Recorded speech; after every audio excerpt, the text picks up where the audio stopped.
Melinda, it is such a pleasure to have you on She Achieved podcast today. I am really excited because you are someone that is very plugged into the Ripley Tippa community, and I have had the pleasure of working with you and have seen you really flourish in your business, but also have seen you be a very integral part of your community and of Northeast Mississippi.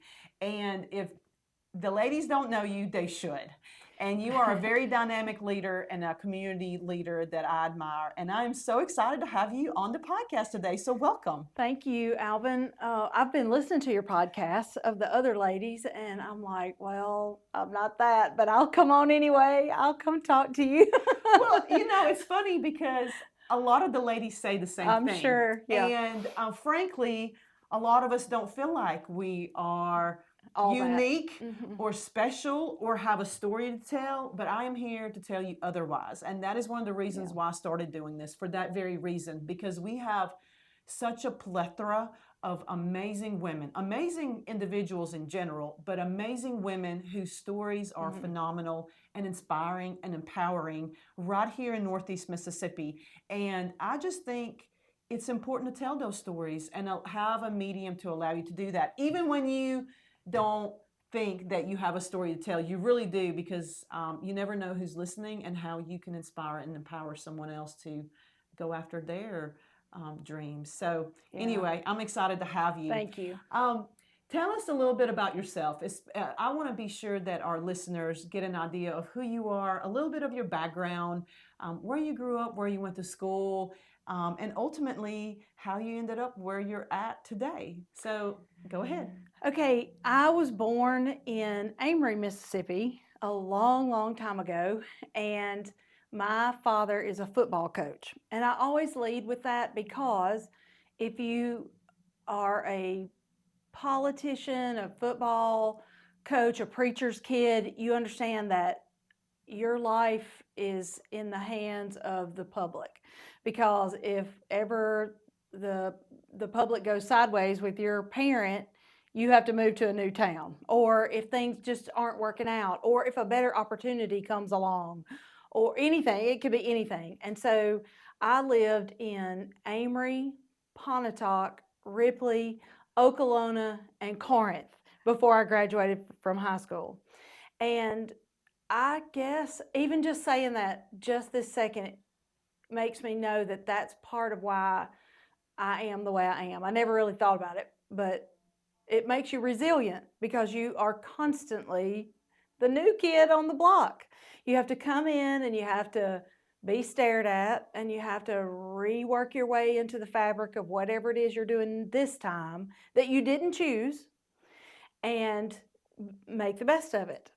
And I guess that's what I've done anyway past that. When I became an adult, I just kept on working my way back in. You be the new kid, and you just find your place and make the best of it. And I guess that's what I've done all my life. I've just now realized that. That is so unique because you have done what, like, the military families do. The children in the military. Yes. I have never heard football coaches or preachers. It is similar, obviously, but you moved around a lot. That's a lot of towns in Northeast Mississippi that you just named. So which one did you graduate from? Corinth. So you graduated from Corinth. Yes. What did you do after you graduated? Did you move off and go to school, or did you I went to Delta State. Okay. Oddly, I thought about Ole Miss and I thought about Mississippi State. My grades were good. My ACT was good. So I could have gone wherever I wanted to. And I couldn't. I didn't know enough. I was so green. I was so sheltered. I didn't know anything about anything. And my guidance counselor had graduated from Delta State, and he advised me that that was a great place to go if I wanted to teach, which I did. And so I went down to Delta State. I didn't even know what a Delta was. I didn't know where it was in the state. I mean, I was dumb.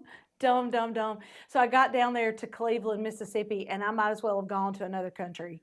It is so different. I love Cleveland. It's a beautiful town, and the Delta is so, exciting and fun. It's just so different than North Mississippi that there was a lot of culture shock for me. But Delta State is amazing, got a good education, taught at a private school. So I was poor as dirt and taught the richest kids in town at Bio Academy there for 7 years. And that was quite interesting. Then I moved to Missouri. That's a side note, Albin, that we don't need to get into today. But I did live in Missouri for 2 years, taught at a Catholic school for 2 years, which is weird. So you just reinvent yourself. So I go to a private school in the Delta. I reinvented myself. I go to a Catholic school in Missouri. You reinvent yourself. And then I moved back home to Ripley because that's where my grandparents lived. And I've been there ever since, 25 years now that I've lived in Ripley. And you just continually reinvent who you are and make it up as you go. Make it up as you go. That's when my you mantra. returned back to Ripley, did you teach too? Did you continue teaching? Yes, I taught. Oh my goodness, Ooh. I took the only job available, and I was Albin. I moved to Ripley with no job available. I didn't even know of a job opening. Came here on a prayer, I guess, stupidity. I don't know which, but like the week after I got to Ripley, a coach decided to leave in the middle of the summer, and I jumped in there and grabbed his job, and I taught 8th grade math for 13 years. 13-year-olds for 13 years. Mm-hmm. Oh my goodness, you're a saint. No, I'm not. No, ma'am, I am not.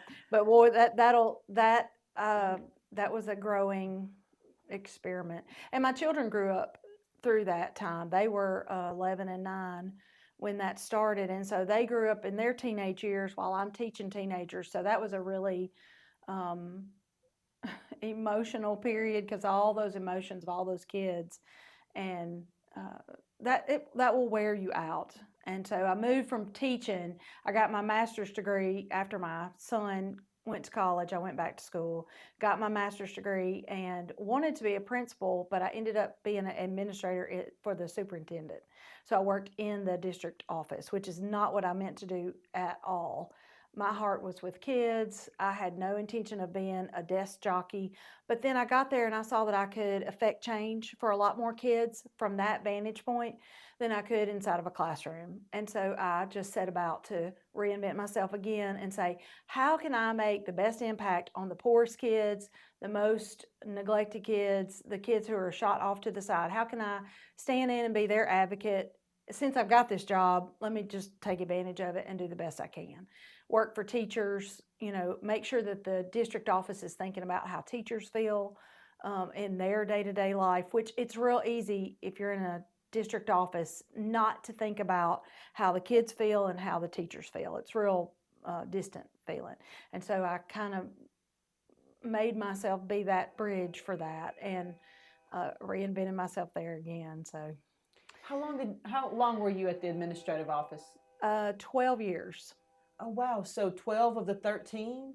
13 years. No, goodness. 13 I taught. Okay. And then 12 I was in the district office. Oh for a my total, goodness. For a total of 25. I'm old. And then 2 years before I retired, my husband was mayor of our town, and I knew he didn't want to run for office again, and so I stupidly asked him, well, honey, what is it you want to do? And he said, I think I want to buy the radio stations. And I was like, why would we do that? Why would we do that? But we did it, and it's been fantastic. And so I've just learned a new skill again. And so you retired around the same time that he was ending his political run. He was mayor for 2 years. We've owned the radio stations 5 years tomorrow. And so for 2 of those 5 years, we both had day jobs, and then we would leave those day jobs and come and work our radio station stuff. We never went home till like 9 or 10 at night for 2 years. It was a lot. And then now for the last 3 years, we've just run the radio station. That is so commendable and amazing and crazy, but all at the same time, it completely resonates with me because you do what you have to do, right? You knew that was your next stepping stone, but you had to finish what you started with the retirement process. I know how all of that works. And Right. if folks are not familiar, it's all on how much time you build Yeah. up. And so that's an important thing. You can't just leave it, especially if you're so vested, Right. right? Talk to us a little bit more about that time because that is so interesting to me. And I know a lot of people who do that. They have a job, a full-time job, a W-2 job, but then they also have their side hustles, so to speak. So talk to us a little bit more about those challenges. This is like your encore career. So you're making the transition and then you're having that 2-year buffer where you're really, Yes. I don't want to say killing yourself, but really killing yourself because Yes. if you're working 9 to Right. 5, 8 to 5, and then going to Right. your business that you have invested in, that you have purchased.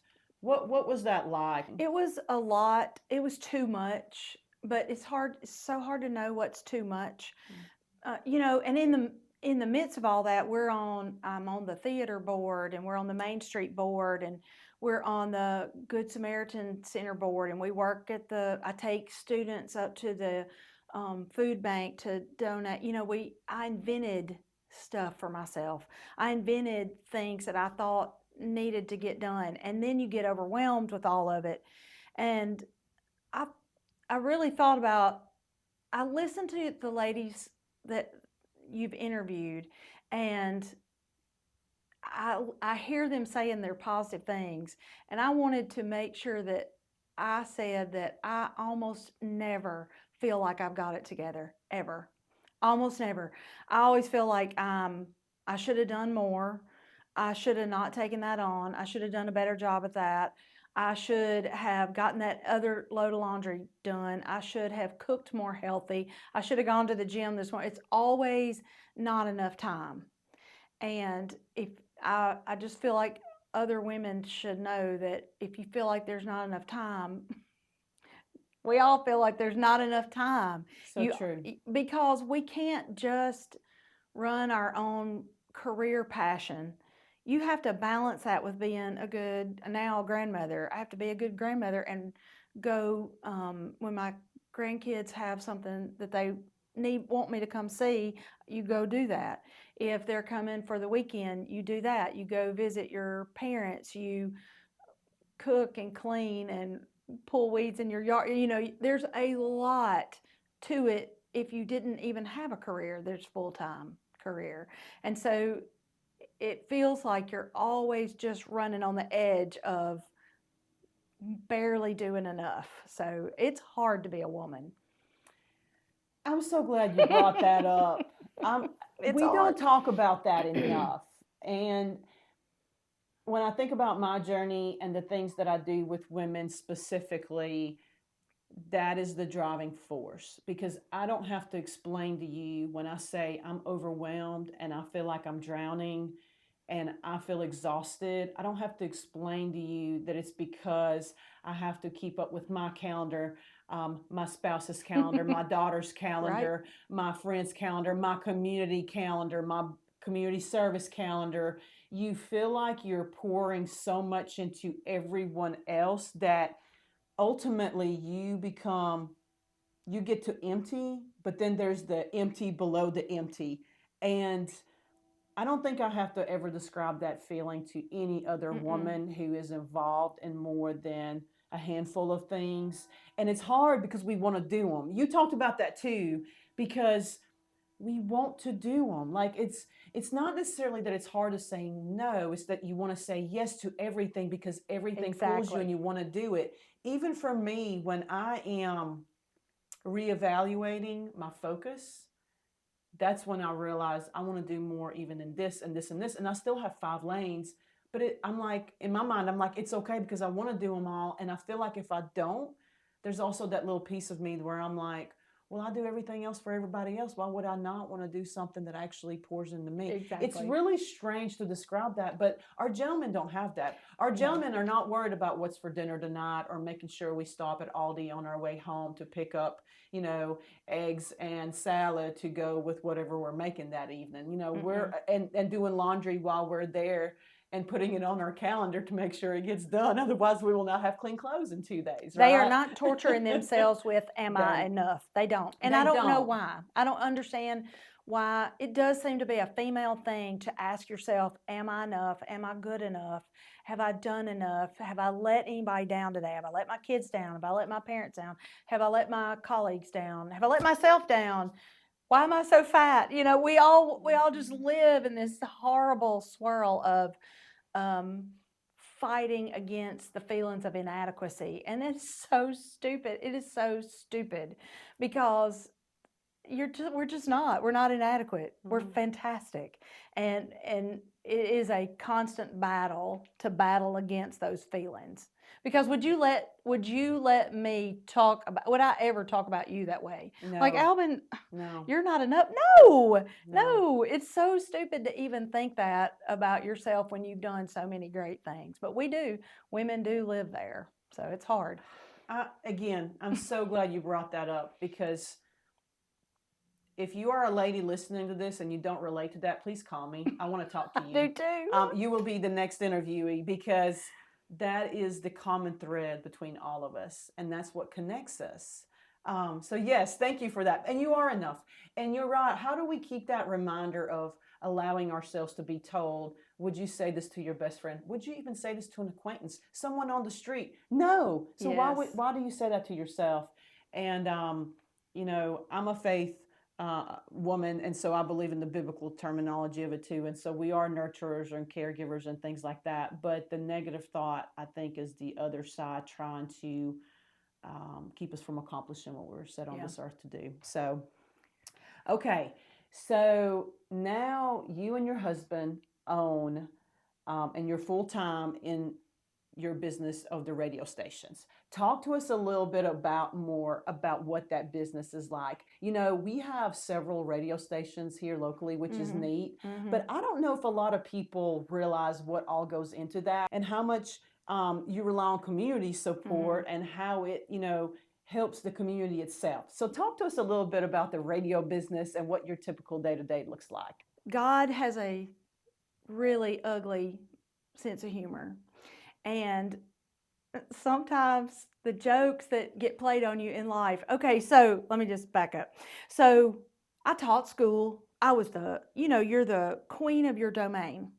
And then I was an administrator. You're still the queen of your domain. People do what you tell them to do. They just do. And that's what I'd only known as a grown-up person, as being the queen and the authority in the room wherever I was. I had never had my authority questioned so much. And so then we buy the radio stations, and I think it's great for my husband. It's a dream of his. He is a music aficionado. He loves music. He loves who wrote that, who was the drummer there. I don't care. I don't know, and I don't care. And so I thought, this is a dumb job for me because I am not a music lover. It doesn't appeal to me. Well, then we get in there and I realize it's not about music. It's about marketing. Well, I love marketing. That's wonderful. And so the more we did it, the more I'm like, this is more up my alley than it's up his alley. And so it was like, by going along with what he wanted to do, and this could be a whole side story, Albin, I'll say it fast so we don't have to dwell on it. When you have a leader in your household, and a lot of women and a lot of feminists and modern women don't want to let their husband be a leader. But when you've got a good leader, a good spouse that you can trust their judgment, and you allow that leadership, you can't go two directions. You can only go one. So you be a good sidekick. When you let that leadership take you down a path, and then all of a sudden the path is better for you even, you would have never gone down that path if you hadn't just let go of the reins and said, okay, we're going to do this. We're going to do this because I trust in your leadership. And so down that path we went, and all of a sudden I'm in this space where I am really getting to do what I love to do, which is to take other people and lift up their little dreams and say, look how cool this is. look how awesome this is. Look what a great little business this is. And it's a little local radio station, so we're not necessarily the big corporations. We are mom and pop that can only pay $200 or $300 a month for advertising, and we value their dollar. And so I get to say, let's see, how can we stretch your dollar the most? What do we need to say about you to make it people know to come to you? And then you get to record the commercials, and it's like a tiny little theater where you find voices to go with what it is. Like I've got the perfect voice that makes you understand what this business is all about. And I get my voice to come up there, and you put music with it to get an emotion out. And you really, you really are just putting on a little tiny piece of theater. And that is so much fun. I love it. I love it. I can tell you love it. I have really seen you flourish in that space, because not only just on the business side, because you have to have that to have a sustainable business. You have to have the commercials and salespeople and out there and bringing in the revenue. But you truly are so intentional about bringing content and local talent to you. I can think of two right off the bat. The Amazing Country Show with Jeremy. Oh gosh, yes. And then you've got Heather with her travel podcast, and those are local people, and those are local. That's local talent that they're so passionate about their craft, but you see an opportunity, but you also uplift others. So when you say that, I see you actually truly living that. And there's other podcasts too. But those are just the ones that are really close to me and are obviously close friends in the community that I see the most. And you do so much. And I just think that's awesome, because you don't see that with the big corporations. There's no community feel in the strings. And that's what I think makes small businesses special, right? Like yourself, individuals that own small businesses, whatever they are, but ultimately give back to the community and grow that community. Yeah. And so thank you for that, because I think it's neat. What are some other neat things? I know you do the community calendar. You have interns with local high schools, and that's fun. I think you also have like a workforce podcast, a lady that comes in, or maybe a student now that does it. I mean, it's just a plethora of things. So what other things are going on right now? My very favorite thing that we do is, and I don't remember what got us started, but every single body that comes through the station, if my brain is working that day, I say, do me a shout out real quick. And I make them record a 10-second shout out. So I have probably 200 or 300 shout outs from, like Evie Stories voice will come on in between two songs and say, hey, North Mississippi, keep your chin up, keep smiling, have a great day. Or Dan the coffee man from High Point Roasters will say, stay caffeinated, my friend. It gives them a little tiny moment to just say the name of their business and say something uplifting about this little tiny place that we live in. And when those voices come on, I'm like, this is perfect. This is perfect. I love it. Okay. I did not know about that. Yep. That is awesome. Yeah. Lewis Whitfield comes on. He'll come out and I forget his exact words, but it's like, North Mississippi, nobody's going to help us but us. We got to get out there and work to make this place better. And I'm like, get up, Lewis, tell him. It's love awesome. it. Yeah. Yes. It's fantastic. I love it. How do you think various points of your career journey prepared you for where you are today? You've already kind of touched on it, but let's unpack that a little bit. Yeah, so it really is like none of it matches, but it all goes together. And so like teaching school teaches you that yes, you can get up. Yes, you can get up and you can go perform and you can go do what you got to do that day. No excuses. It teaches you that. And so each piece along the journey prepares you for the next thing. So like now we do local sports. We do Tippah County sports and we do Northeast sports. Well, I know all the principals. I know all the coaches because I was in school. I can interface with them. They know me. They trust me. They trust my judgment. They know I'm not going to embarrass them. They know I've got their best interests at heart. I have met, I know all of the school people, and so I can make sure that I reach out to them. And if I know one Main Street director, because I was on the Main Street board, well, she can get me in touch with another Main Street director. And so it's like this spider web, and I had this tiny little web of friends, and now it's just spread out in 1,000 different directions. And it's just awesome. The awesome people that are in this part of the state, I'm sure they're awesome everywhere, but it's such a great little niche of people that we have here. And so each little thing just sort of layered on top of it and made it a bigger sphere of people that I know and can call on to ask questions. And it's wonderful. Well, that's the beautiful thing about networking, right? We first of all, networking has a lot of definitions and there's a lot of negative connotations to it.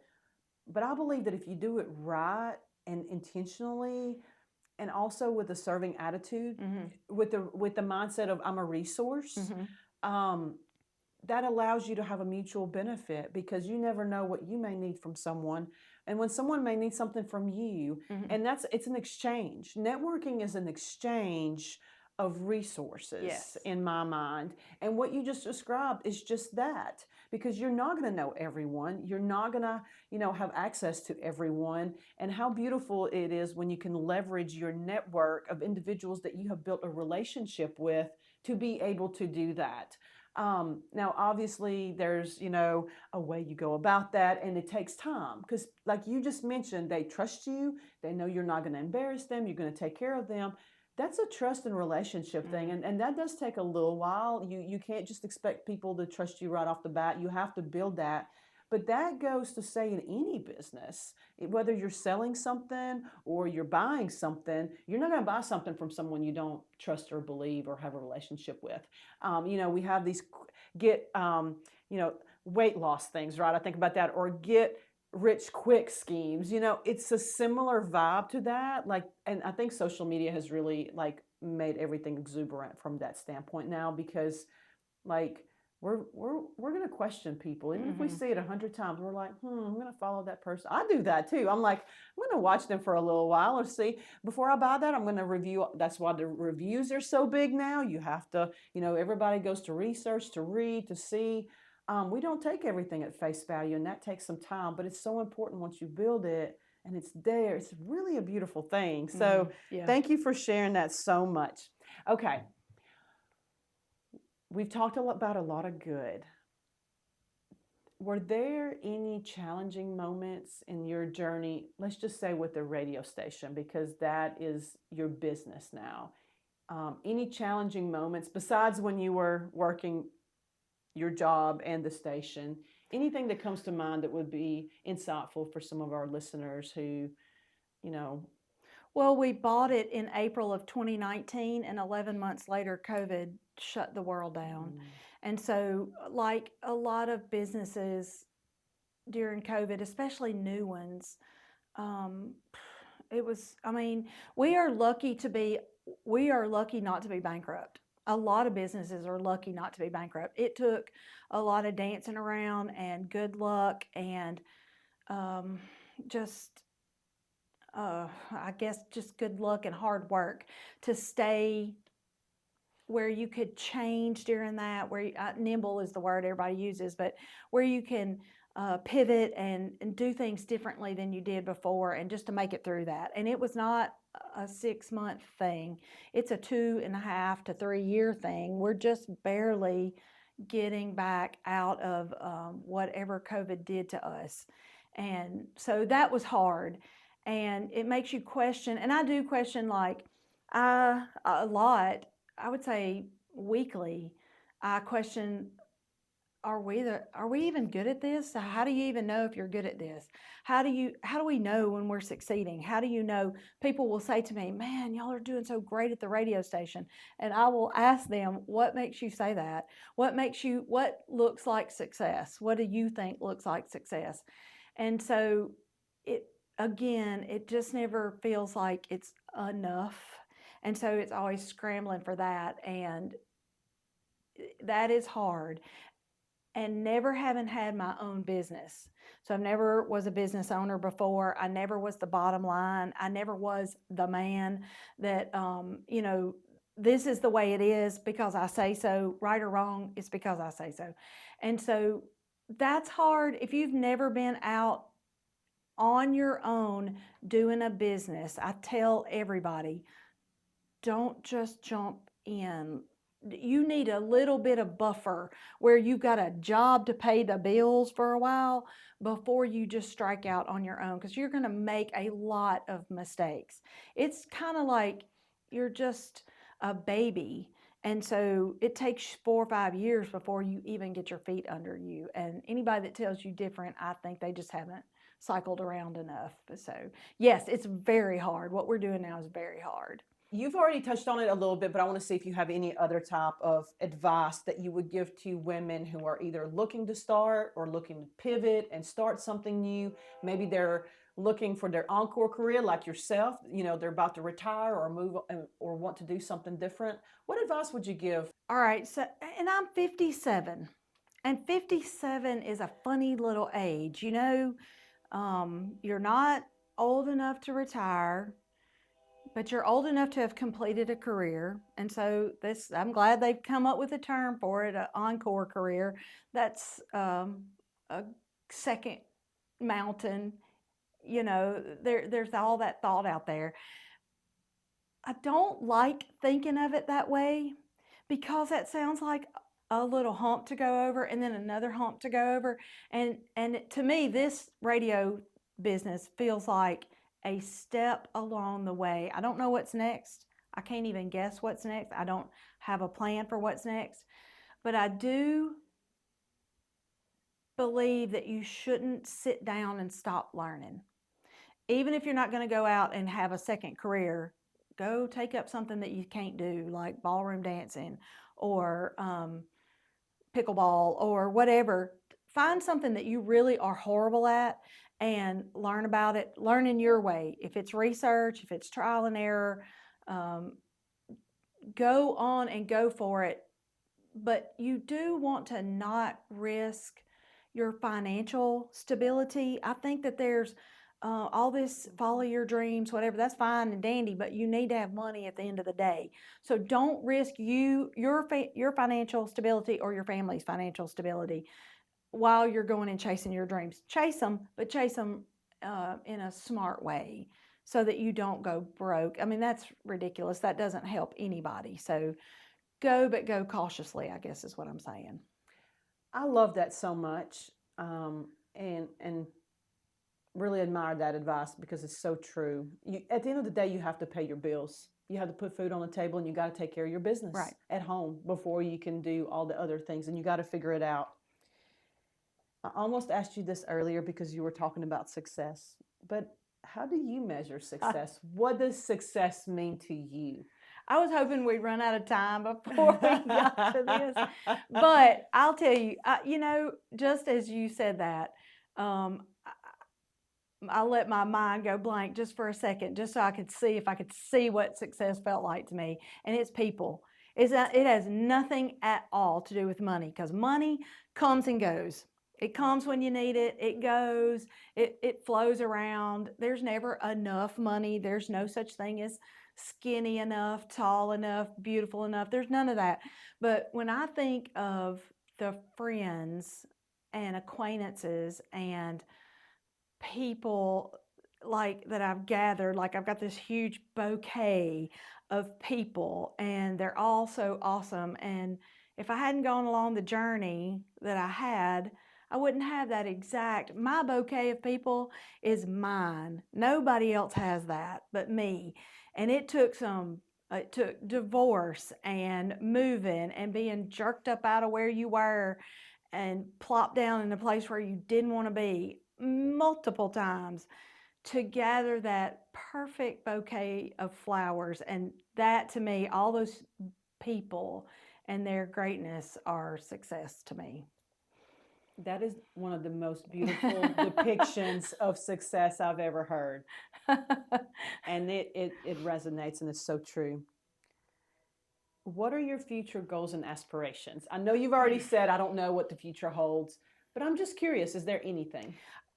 Honest to goodness, I would like to work until I can't. I've got a moving, roving date. Some days it's 62, 65, 69. I can't decide which of those is perfect. I think I'll know when I get there. And I want to stop having any kind of job early enough to just enjoy my home and my garden and this little corner of the state and go to farmers markets and travel around little bitty, have a little tiny small life that's just encapsulated by being home and enjoying the fruits of all the things I've done. I don't want to work forever. I don't want to work for other people forever. I want to reserve some time for me, whatever that happens to be and whenever that happens to be. I want to have time for me and not work so long that I don't get to do that. So that's my goal for myself. I just can't quite work out when that's going to be. If you could tell one thing to your younger self, what advice would you give? I'm going to go on and tell you what my smart aleck self said when I read that question. It wouldn't matter. It wouldn't matter because I would not listen. There's just people in the world that have to do things the hard way, and I'm one of them, and that's okay. I'm old enough to know now that I will quote my father one more time. Melinda, if you're going to be dumb, you got to be tough.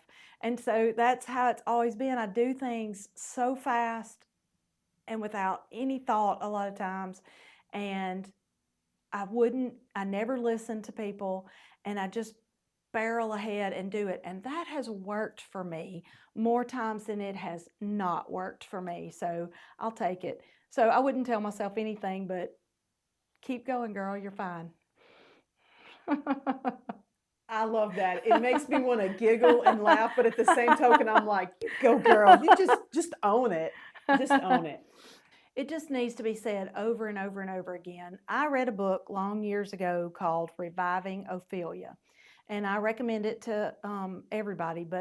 And it's not a fiction book. It's a all about girls growing into women book. But you need to read it with Kleenex because it'll make you weep for the woman that you were at 10 years old, and then you got whacked out of you by the world and the way that the world is by the time you're 15. And that's what it is. It's the psychology of women growing from the age of, I think it's 9 to 13 or 9 to 15, and reviving Ophelia because she killed herself over the love of some dumb boy, and so she throws herself off and commits suicide over some stupid boy. And to revive Ophelia, you think, okay, take these girls and help them to realize at the time they can't realize it for themselves that it's not about men, it's not about relationships with men, it's not about how beautiful you are. It is about being the Wonder Woman that you are. And it's so easy to say to a 9-year-old girl. But I taught 13-year-olds for 13 years, and I watched the agony that they put themselves through. The head cheerleader was the most popular girl, and a lot of times the most unhappy girl. And it was so, I would say to any woman listening who has daughters or granddaughters, do whatever you can to help them grow into healthy Wonder Women straight through, not in this long curve thing that we've all had to do in this, I hate to say it's a chauvinistic world because it's, we've come a long, long way, but still it is a male-driven world. Help them to come without meandering too far off the path and having to come back. Help them to go straight into being who it is they're meant to be. If you've got a young woman between 9 and 13, 15 that you can influence, do it. Help them to become great faster. Melinda, thank you. That was amazing. You were so much fun today. I really appreciate Thank you being you. here. Really enjoyed you. Well, Thank you for all you do. And thank you so much for sharing your story with us today. yeah, we're lucky to have you, Albin. Really, you're doing a great thing. You're sweet. Thank you.